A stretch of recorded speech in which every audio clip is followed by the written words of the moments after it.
Udaipur files movie पर रोक लगा दी गई है और रोक लगाई है उस दिल्ली हाई कोर्ट ने जिसके जज यशवंत वर्मा के घर बोरे भर भर कर नोट मिले थे।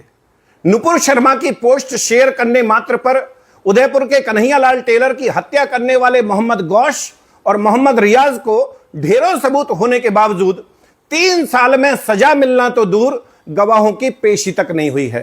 परंतु मर्डर को दिखाने वाली फिल्म पर मात्र 3 दिन में रोक लगा दी कट्टरपंथी मौलाना मदनी की पिटीशन पर। लोग कहने लग गए हैं देश में मोदी सरकार से ज्यादा ताकत कपिल सिब्बल, अभिषेक मनु सिंघवी और प्रशांत भूषण जैसे दलालों की है। सरकार बटला हाउस, ओखला और हल्द्वानी जैसे अनेक क्षेत्रों में बांग्लादेशी और रोहिंग्या घुसपैठियों के अवैध कब्जों पर बुलडोजर चलाती है, सुप्रीम कोर्ट रोक लगा देता है।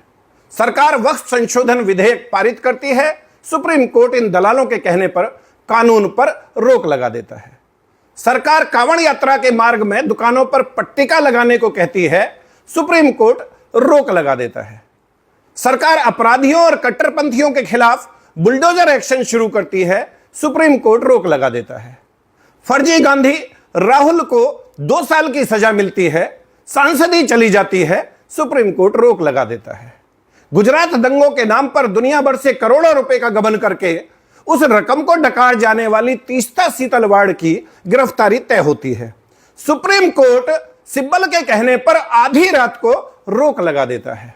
अपने कोर्ट ऑफिस में साथी महिला को जंगा पर बैठाकर ऑन कैमरा घृणित कर्म करते हुए उसे जज बनाने का लालच देने वाले सिंघवी जैसे गलीच का लाइसेंस कैंसिल करने की बजाय सुप्रीम कोर्ट उसकी गंदी वीडियो सोशल साइट से हटाने का आदेश देता है। मतलब चल क्या रहा है भाई इस देश में? सरकार का कोई रसूख मानता है कोर्ट या नहीं? आम इंसान की तो छोड़ो, एक वकील कोर्ट ऑफिसर होता है, कोर्ट साहब से कम पढ़ा लिखा नहीं होता। उनकी कोई वैल्यू है या नहीं साहब की नजर में? हिंदू की तो खैर कोई औकात है ही नहीं इनकी नजर में। देश के प्रधानमंत्री जिनकी लोकप्रियता वर्ल्ड लीडर की है, लगातार तीसरी बार चुनकर आए हैं, आवश्यकता से अधिक आदर सम्मान दे रहे हैं, वो भी नहीं पच रहा है जज साहब लोगों को। देश में हिंदू बहन बेटियों के साथ लव जिहाद पर आप आंख मूंद लेते हो, मौन हो जाते हो आप जबरन धर्म परिवर्तन पर, तुष्टीकरण पर और जनसंख्या असंतुलन पर। बांग्लादेशी और रोहिंग्या घुसपैठियों पर सरकारी कार्रवाई शुरू होते ही आपकी छाती में दूध उतर आता है। परंतु 5.5 लाख कश्मीरी पंडित अपने ही गांव घर से पलायन करने पर मजबूर कर दिए गए, आप शांत बैठे रहे। कोई इतना एक तरफा कैसे हो सकता है जज साहब? कैसे? आप भी इंसान हो, एक बार दिल पर हाथ रखकर सोचो कि आप और आपका पूरा परिवार, कुनवा खानदान और पूरा का पूरा गांव उजाड़ दिया जाए, भगवान कभी ना करे आपकी बहन, आपकी बेटी के साथ कश्मीरी पंडित गिरजा टिक्कू की तरह सामूहिक दुराचार हो। उसे नग्न अवस्था में जननांग के बीचों बीच आरा मशीन से जीवित ही बीच में से चीर दिया जाए, आपके भाई, आपके जवान बेटे की आपकी आंखों के सामने हत्या कर दी जाए, आपको आपके गांव, आपके शहर, आपके जिले से ही नहीं, आपके राज्य से भी आपको जान बचाकर भागना पड़े और 35 साल दर दर की ठोकर खाकर अपने ही देश में शरणार्थी बनकर रहना पड़े, आप कैसा महसूस करेंगे? पिछले 35 साल में एक बार भी आपकी आत्मा ने स्वतः संज्ञान लेकर जालिमों पर एक्शन लेने को कहा है?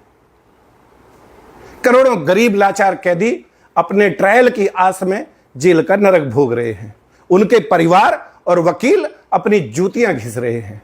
आपके पास सुनवाई का समय नहीं है, परंतु सिब्बल और सिंघवी जैसे धूर्त दलालों के अकूत धन के लालच में आप आतंकवादियों, भ्रष्टाचारियों और विशेष रूप से इस हिंदूवादी सरकार के विरोधियों के पक्ष में आधी रात कोर्ट बैठाने को तत्पर रहते हो। इस देश की सनातन संस्कृति के वाहक हिंदू समाज की मान्यता और आस्था में पलीता लगाने के लिए आप हमेशा आतुर रहते हो।